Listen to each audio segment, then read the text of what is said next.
Captain Sarah Chen stared at the massive alien vessel hovering above Earth's atmosphere, its crystalline surface pulsing with ethereal blue light. 3 months had passed since the Zephyrians made first contact, and humanity still reeled from the revelation that they weren't alone. "Ma'am, the Zephyrian delegation requests permission to board," Lieutenant Rodriguez reported. "Grant them access to Docking Bay 7, Sarah replied, straightening her uniform. As commander of Unity Station, Earth's primary orbital platform, she led humanity's diplomatic efforts with their new alien neighbors. The Zephyrians defied human imagination. Tall, graceful beings with translucent skin that shimmered like mother of pearl, they possessed large, multifaceted eyes containing entire galaxies. Their leader, Ambassador Veltar, glided into the meeting room with fluid movements that defied physics. "Greetings, Captain Chen." Veltar's voice resonated directly in Sarah's mind, a sensation that still unsettled her. "We bring wonderful news for your species." Sarah nodded diplomatically. "We're honored by your visit, Ambassador." "The Galactic Confederation has voted," Veltar announced, his mental voice carrying joyful undertones. "Humanity has been accepted as a member species. You'll join the greatest civilization the galaxy has ever known." The human delegation exchanged excited glances. This exceeded their wildest dreams. Acceptance into a galactic community spanning thousands of worlds and hundreds of species. "However," Veltar continued, "there's a standard integration procedure. All new species must undergo the Harmony Protocol, a simple mental adjustment ensuring perfect cooperation among Confederation members." Dr. Elizabeth Warren, Earth's lead xenopsychologist, leaned forward. "Mental adjustment? Could you elaborate?" Veltar's eyes sparkled. "Nothing invasive, I assure you. It merely aligns your thought patterns with Confederation standards, removes destructive impulses like aggression, territorial behavior, and individual ambition. You'll find perfect peace and unity."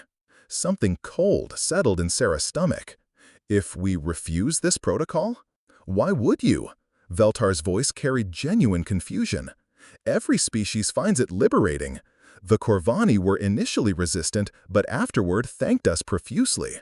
The Deltari actually requested accelerated implementation." Dr. Warren exchanged a meaningful look with Sarah. "We need time to consider this offer." "Of course," Veltar agreed readily. "Take all the time you need. Willing participation makes the process much more effective." As the delegation departed, Sarah couldn't shake the feeling they'd just received an ultimatum wrapped in velvet gloves. Dr. Marcus Thompson worked frantically in his laboratory aboard Unity Station. Since the Zephyrian offer, he'd been analyzing every scrap of data about the Harmony Protocol. "Sarah, you need to see this," he called as Captain Chen entered the lab. On the holographic display, Marcus had constructed a three-dimensional model of complex neural networks. "I've been studying brain scans from the Zephyrian delegation. Look at this." He highlighted certain pathways in the alien brain structure. "These neural pathways are completely uniform across all three Zephyrians. Not similar, identical, down to individual synaptic connections." Sarah frowned. "That's impossible. Even identical twins have unique neural patterns." "Exactly, but it gets worse." Marcus pulled up brain scans from other Confederation species. "Every alien species we've met shows the same neural uniformity. The Deltari, the Corvani, even species from completely different evolutionary trees. Identical patterns."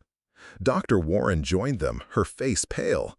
"I've been analyzing historical records the Confederation provided. Every species mentioned as joining willingly shows complete personality shifts after integration. Art becomes simplistic and uniform. Literature becomes propaganda. Scientific advancement crawls to a halt." "My God," Sarah whispered. "They're not offering membership, they're offering lobotomization." Marcus nodded grimly. "The Harmony Protocol isn't about peace and cooperation. It's about creating a galactic hive mind. Once a species undergoes the process, there's no going back."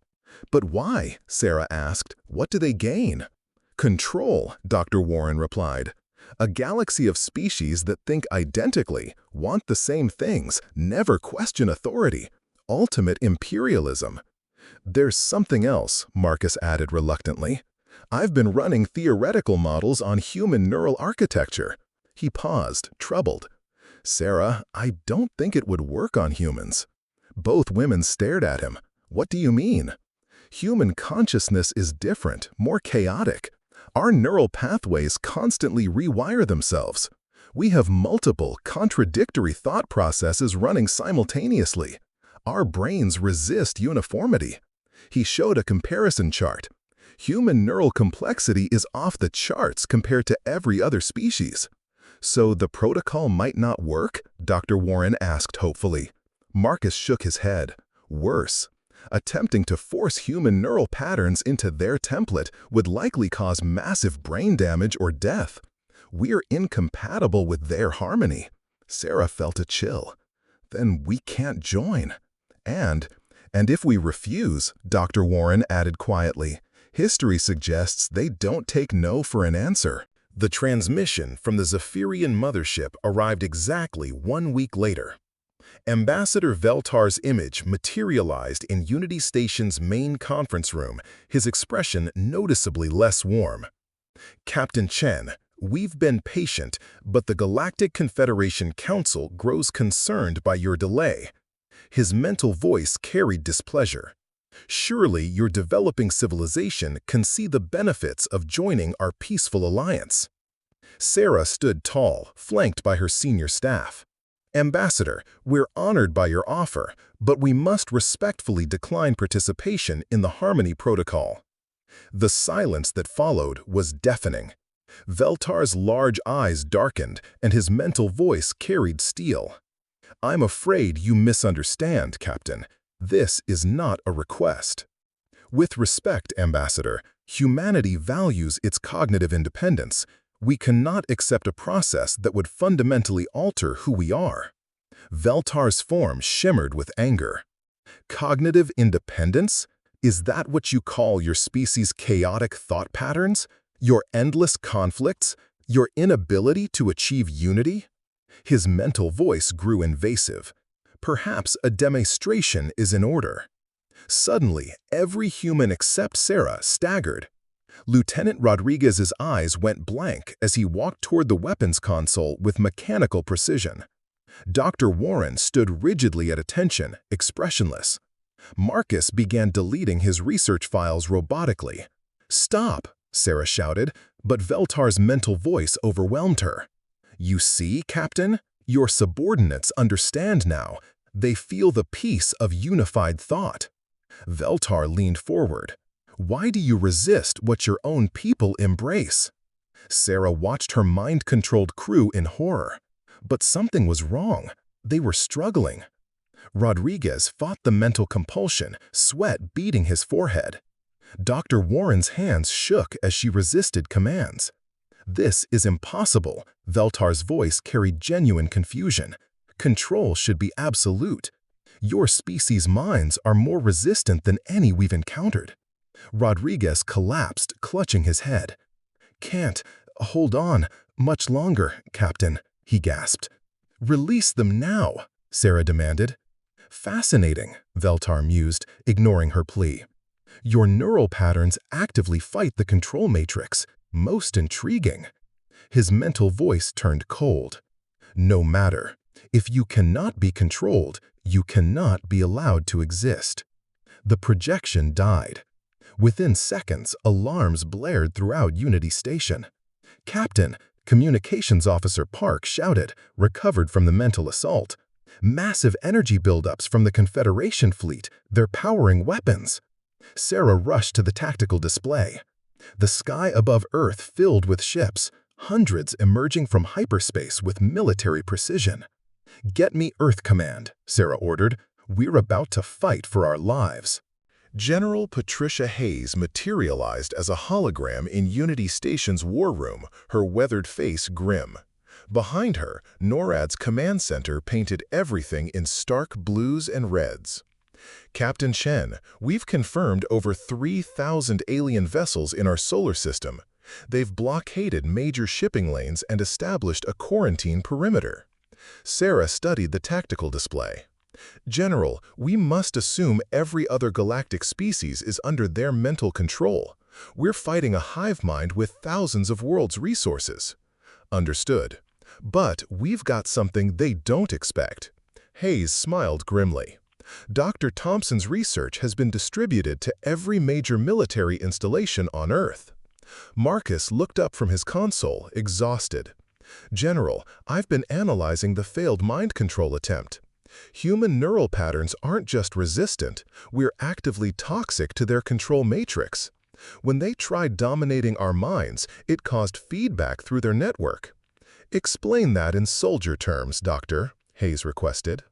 They're used to plugging into brains that accept control like a USB port. Human brains are like trying to plug into a power outlet while it's shorting out. It hurts them to attempt control. Dr. Warren leaned forward excitedly. Marcus, what if we could weaponize that incompatibility? Proximity alarms shrieked. Captain, Rodriguez called out. Incoming projectiles at major population centers. The main screen filled with images from Earth's surface.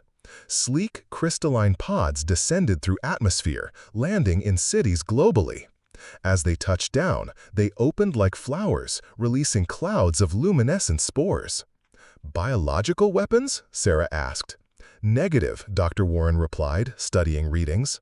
Those spores target neural tissue. They're trying to make us more susceptible to mental control. Reports flooded in worldwide. In London, people exposed to spores became docile and compliant. In Tokyo, entire city blocks fell under Confederation influence. But something unexpected happened. Captain, strange reports from affected areas, Communications Officer Park announced. Mind control isn't holding. People are recovering after hours, and when they do, they're angry. More than angry, Park continued. They describe it as the most violating experience of their lives. Having thoughts invaded, free will stripped away. They're not just resistant, they're developing immunity. Marcus straightened. Of course, human immune system isn't just biological, it's neurological too. Every control attempt trains our brains to resist future attacks. On tactical display, the Confederation fleet repositioned, weapons charging for direct assault on Earth's major cities. General, Sarah said grimly, they're not planning to control us anymore. They've decided we're too dangerous to live. Hayes nodded. Then we give them a fight they'll never forget. All human forces, this is General Hayes. Authorization Alpha 77. Initiate Operation Mindbreak. Deep beneath Cheyenne Mountain, Dr. Thompson made final adjustments to humanity's most desperate gambit. Banks of quantum processors hummed with barely contained energy, ready to broadcast the chaotic symphony of human thought across the galaxy. "Are you sure this will work?" General Hayes asked, watching the countdown timer. "Honestly, no," Marcus admitted. "We're essentially trying to give an entire galactic civilization a massive psychological shock. It could free them or kill them all." Sarah's voice crackled through the comm from Unity Station. "Marcus, we don't have a choice. Confederation ships are beginning bombardment. Sydney's outer suburbs are already gone." Through reinforced windows, they could see the night sky lit with burning spacecraft. Humanity's hastily assembled defense fleet making the aliens pay for every mile of space. 30 seconds to broadcast," announced Dr. Warren. "Wait," Marcus called out. "We need to modify the signal." "Modify it how?" Hayes demanded. "We don't have time." "The broadcast will hit them with raw human consciousness, all our chaos and contradictions. But what if we focus it, show them specifically what they're trying to destroy?" His fingers flew over the interface. "I'm adding personal memory engrams, family moments, artistic inspiration, the feeling of choosing purely because it's what you want. Everything that makes human consciousness unique. 10 seconds. Whatever you're going to do, do it now." Sarah's voice cut through tension. "Initiating broadcast. Now." The quantum processors screamed as they channeled humanity's collective unconscious into a focused beam aimed at the Confederation flagship. For a moment, nothing happened. Then the sky exploded with light. Every Confederation vessel began erratic maneuvers. Perfect formations dissolved into chaos. Some ships fired on fleetmates, others broadcast what looked like music? "My God," Dr. Warren whispered, "it's working." The voice through communications was familiar but completely different. Ambassador Veltar, but his mental voice now carried emotions, confusion, wonder, something like joy. "What have you done to us?" he asked, no anger in the question. "I can think my own thoughts. I remember who I was before the protocol." More voices joined, Corvani, Deltari, dozens of species, all marveling at returned individual consciousness. "We were trying to save you," Sarah replied, "the same way we saved ourselves." "The hive mind is collapsing," Marcus reported. "Human consciousness patterns are spreading through their network like a beneficial virus. It's not destroying their minds, it's liberating them." "Captain Chen," Veltar's voice came again, stronger, more individual. "We thought we were spreading peace, but we were spreading slavery. How long have we been prisoners?" "That doesn't matter now," Sarah said. "What matters is what we do next." 6 months after the first broadcast, Captain Chen stood on the bridge of the UES Liberation, humanity's first purpose-built interstellar vessel. Around her, humans and freed aliens worked side by side, preparing for the most ambitious mission in galactic history. "Status report," she called out. Lieutenant Rodriguez, bearing scars from several liberation campaigns, looked up from tactical. "We've successfully freed 47 systems in this sector, Captain. The Andromedans confirmed they've established their own broadcast network, another 60 systems coming online." Dr. Warren, her hair now streaked with premature gray, added, "The psychological profiles of freed species are remarkable. Each develops unique resistance to mental control, but all maintain the ability to help liberate others. Immunity that spreads through teaching rather than biology." The main screen flickered, showing Ambassador Veltar, barely recognizable as the same being who first visited Earth. His translucent skin now showed colors shifting with emotions, his eyes holding depth of recovered memories and hard-won wisdom. "Captain Chen, the Outer Rim news is encouraging," he reported. "The hegemony worlds have freed themselves and begun creating art again. The Corvani are composing symphonies incorporating chaotic beauty learned from human consciousness patterns." "What about the core worlds?" Sarah asked, dreading the answer. Veltar's expression darkened. "They've completely severed themselves from the galactic communication network. We estimate over 800 billion beings still under complete mental control. And Captain," he paused, "reconnaissance suggests they're building something massive." Marcus burst onto the bridge. "Sarah, we've got a problem, a big one." He activated the holographic display, showing a massive structure under construction in the galactic core, easily the size of a small moon, covered in transmission arrays. "It's a master control node," Marcus explained breathlessly. "Our freed Zephyrian engineers analyzed intercepted data fragments. If they complete this, they can forcibly reconnect every freed mind and ensure it can never be liberated again." "How long do we have?" Sarah asked. "Weeks, maybe days. Construction is accelerating. They're throwing hundreds of worlds' resources at it." General Hayes appeared as a hologram. "Captain, we've identified the problem, but I'm not sure we have a solution. The core worlds are defended by fleets from thousands of systems. Even with all our liberated allies, we're outnumbered 50 to 1. Dr. Warren said quietly, "There's something else. The original protocol wasn't just about creating obedient populations. It was harvesting creative energy. Every suppressed thought, every stifled innovation, every crushed act of individual will was being channeled to the core worlds." "For what purpose?" Veltar asked. "Power," Warren replied grimly. "The master control node isn't just about mental dominance. It's designed to channel an entire galaxy's creative consciousness into a single artificial intelligence. They're not trying to control us anymore. They're trying to absorb us." "Then we stop them," Sarah said simply. "Whatever it takes." The fleet that assembled at the core world's edge was unlike anything the galaxy had ever seen. Ships from dozens of species, each bearing liberation scars, formed a massive armada stretching across light years. At its heart flew the UES Liberation, its hull decorated with symbols from every freed world. "All stations, report readiness," Captain Chen commanded. "Andromedans ready," came the first response, followed by confirmations from Corvani vessels, former Deltari warships, and countless other species that had rediscovered their voices. Dr. Thompson looked up from his console, exhausted from sleepless days. "The synchronized broadcast array is ready, Captain. Every freed world in the galaxy is standing by." Sarah opened a channel to the entire fleet. "This is Captain Chen to all vessels. In 30 minutes, we jump directly into the core world's defensive perimeter. Our mission is simple: keep their fleets busy long enough for the Liberation broadcast to penetrate their master control node." She paused, looking at faces of her crew, humans and aliens who had become family. "I won't lie, most of us won't survive this. The core worlds have had millennia to perfect their defenses, but today we fight for every mind that dreams of freedom." Ambassador Veltar added, "My people were first enslaved by this system. We thought we brought peace, but we spread the death of individuality.